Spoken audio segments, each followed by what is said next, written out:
I've been working on a 3D dungeon crawler in Godot using entity component systems. It randomly generates rooms and hallways with goblins and orcs to fight. Use WASD or the arrow keys to move. The enemies will path towards the player when you enter their line of sight. Colliding deals melee damage, and on death, they become a corpse that the player can path over. I'll add the ability to loot them later. You can also use the manual save to keep your progress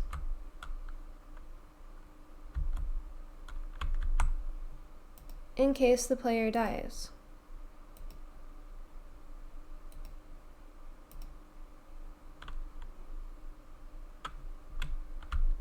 And you can continue from the previous state. The mechanics are entirely based on this open source ECS Rougelike tutorial for Rust from BF Nightly Bracket Productions. I'll put a link to the tutorial in the description. The 3D version is only up to Chapter 8, so I still have quite a bit to go. In the final version, we have towns with shops and merchants to interact with. The player has health, mana, level, an inventory and hunger bar, and some other stats. You can walk around town and exit to the wilderness to fight wolves, bandits, and rats. You'll gain experience and find loot to pick up. Further out are dungeons to clear. The game was based on Dwarf Fortress, so it may seem familiar. The mechanics translate fairly easily, so most of the work will be making the 3D models and rigging them for animation. The first problem I had is most ECS use structs to store the component data, but GDScript doesn't have them. I could use C, Rust, or Python with plugins, but it's easier for me to use the native script. Initially, I made custom resources for the entity and each component type, so I could define the parameter types and have autocompletion. Also, I could call functions and emit signals directly from the components. But the objects were pretty big in memory, and since components are just data, I didn't really need all of the extra functionality. So I decided to use dictionaries, which are much smaller in memory, but still are passed by reference and have automatic garbage collection. Using Lua formatting, you can still use the class syntax. I know it's typically a bad idea to use magic strings like this, but I tried to use constants, and the brackets and naming conventions made it less readable and harder to work on. The biggest drawback is it's harder to debug if you misspell or have to refactor, but it shouldn't be too bad. Instead of writing individual constructors for each component, I have a template class here so I can copy the default parameters for component creation. Then in the ECS class, I loop over the component reference on initialize and add an empty array to the component dictionary for each name. Then in the add component function, it does throw an error if you try to add a component that doesn't exist, but other than that, I don't have any type validation.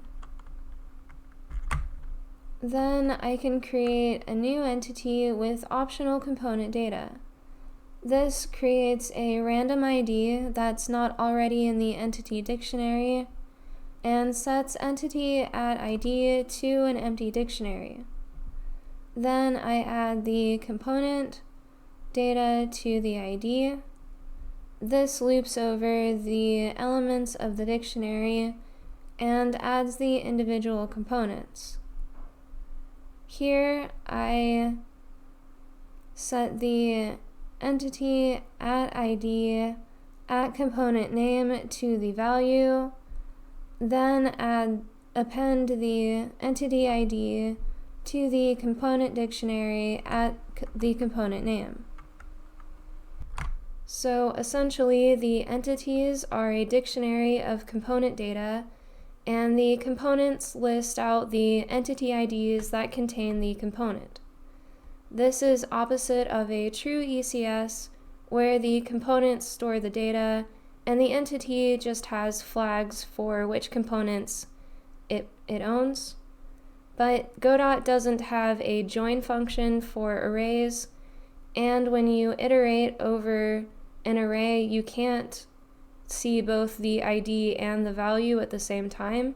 You have to get the value from the ID secondarily. So it just made a lot more sense to me to keep the entity data all together and return the entire dictionary when you get the entity. So in the Dungeon Builder class, I can set the component data for each monster using the dot notation first, with the monster, viewshed, health, combat stats, renderable, and name components. Then create the entity from the data instead of having to call add component for each individual one. I also create new entities for the wall and floor tiles, which differs from the original Rust tutorial. But the tiles need to be rendered and saved, and it doesn't make sense to write new systems for that. At some point, I'll want to make the walls breakable and placeable, but I don't want them to necessarily snap to the grid, so I'm using 3D bodies instead of a grid map. I am still generating the dungeon using the original algorithm. So you start with a two-dimensional array and randomly generate rectangles between the minimum and maximum size positioned within the perimeter. Then you check for overlaps and build a corridor to the previous room so the entire dungeon has at least one continuous path. But instead of saving the array in a map object, I make an entity for each tile. I will have to separately generate the navigation mesh since I'm not using the tile maps, but I'll worry about that later.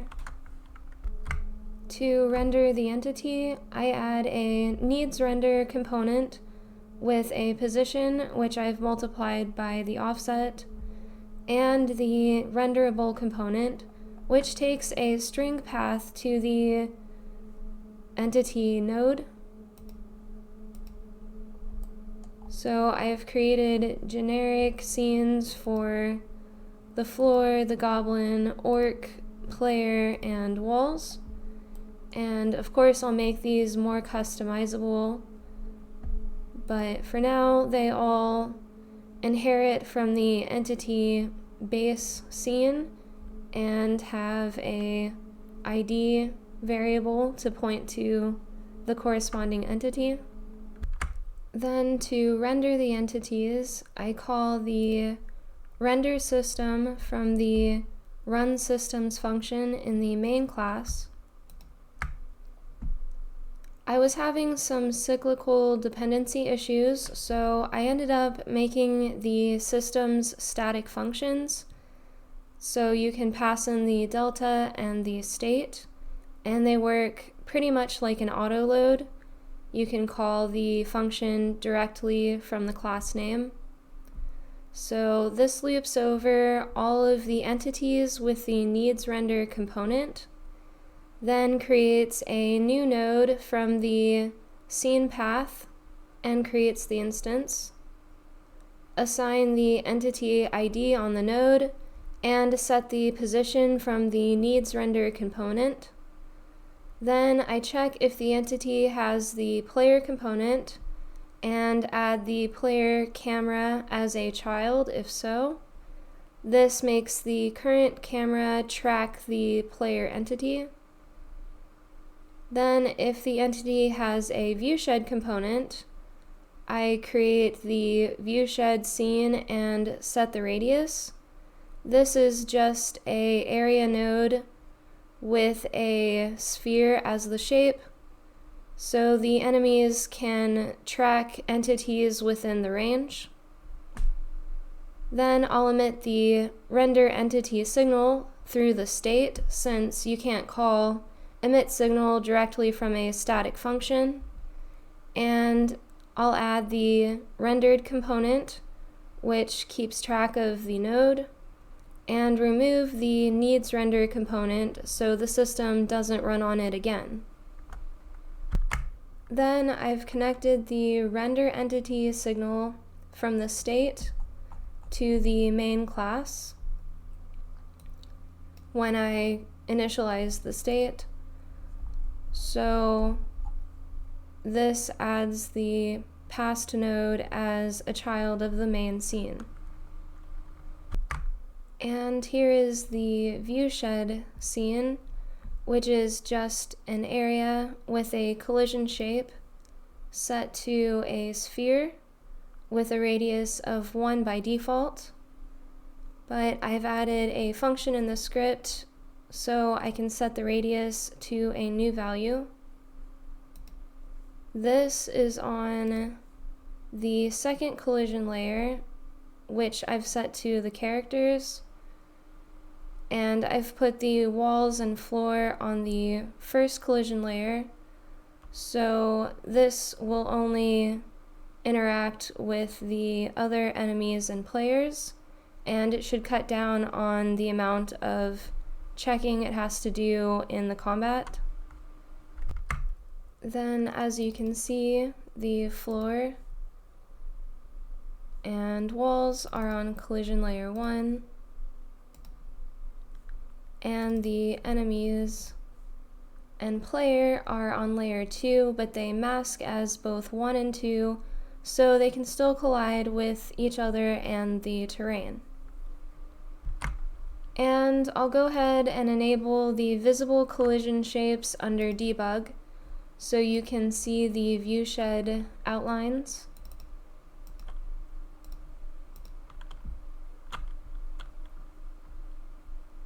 It is hard to see over the tiles, but on the edge here, you can clearly see the perimeter of the viewshed.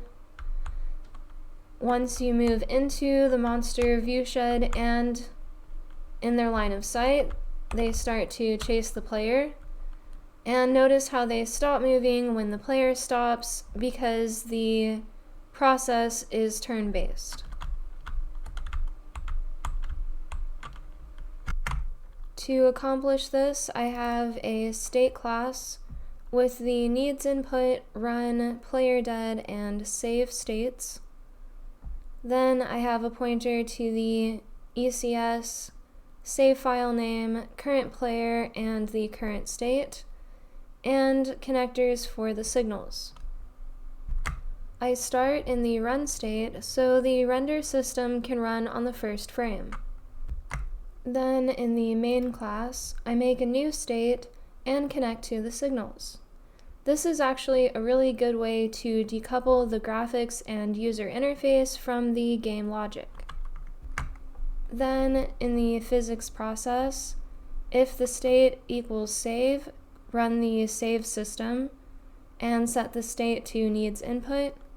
Otherwise, if the state equals run, call the run systems function with the delta, and if the player is dead, set the state to player dead, otherwise set the state to needs input. I'm running this in the physics process so that the raycasting and move and slide functions will work correctly. This essentially switches between the run and needs input state, so the monsters only move once per player turn. Now I'm using the process function to handle the player input instead of the input function, which allows me to add up the movement directions for strafing, and I can hold the key down to move instead of pressing it for each turn. Then I normalize the move direction and multiply by the move speed. If the direction does not equal 0, add the down vector to the direction, which keeps the player on the floor so it doesn't hover after going over obstacles.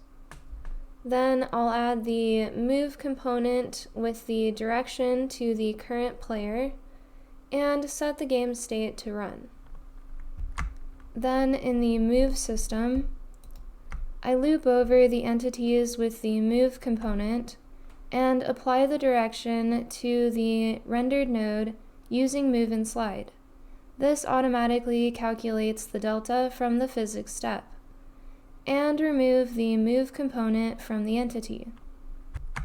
Since move and slide can result in multiple collisions, I make an array for the targets and loop over each colliding body. If the collider is an enemy, so if the entity is a player and it collides with a monster, or if it's a monster colliding with a player, add the ID to the targets list. And if the targets isn't empty, add the melee hit component with the targets to the entity ID. The monster AI system also adds a move component, so I need to call that before the move system. In the monster AI, I loop over the entities with the monster component and check the viewshed of the rendered node for overlapping bodies.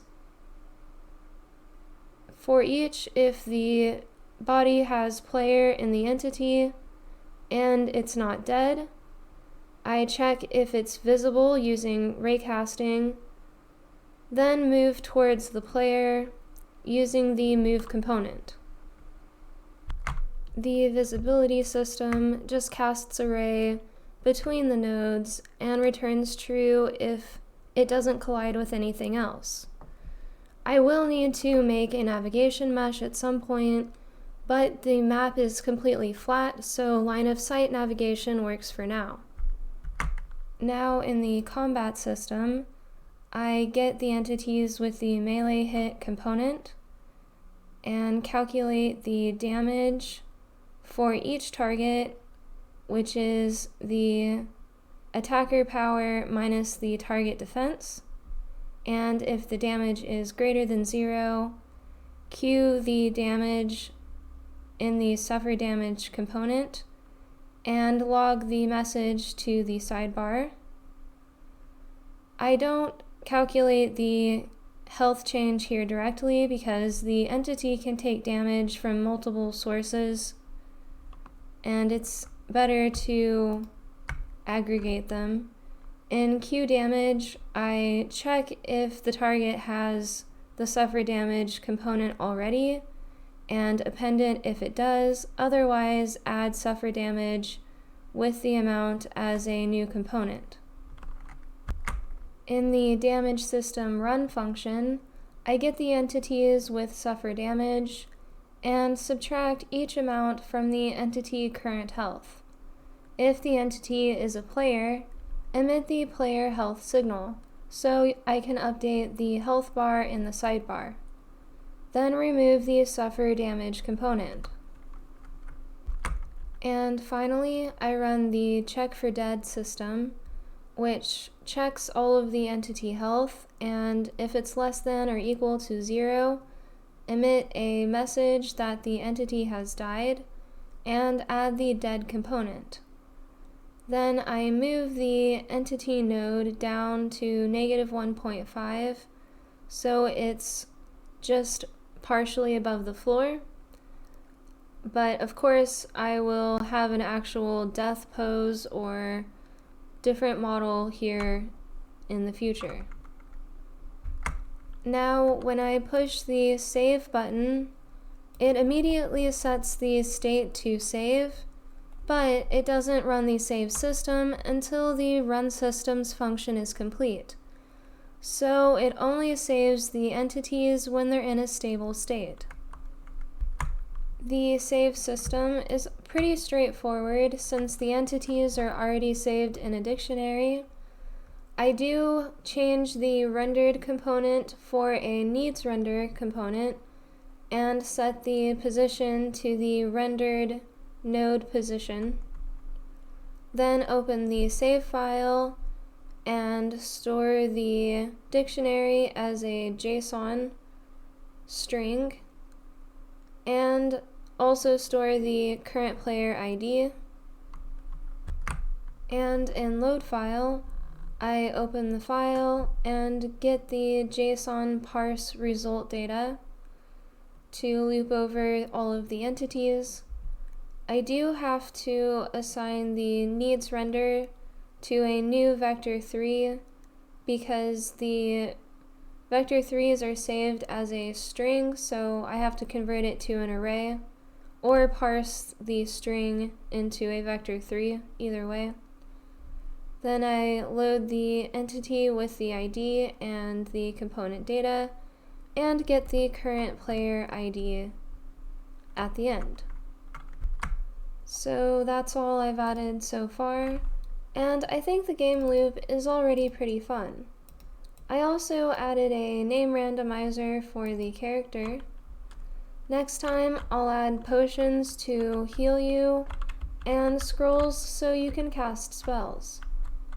I'll put a link to the game download in the description, but that's all for now, so thank you for watching and have a great day.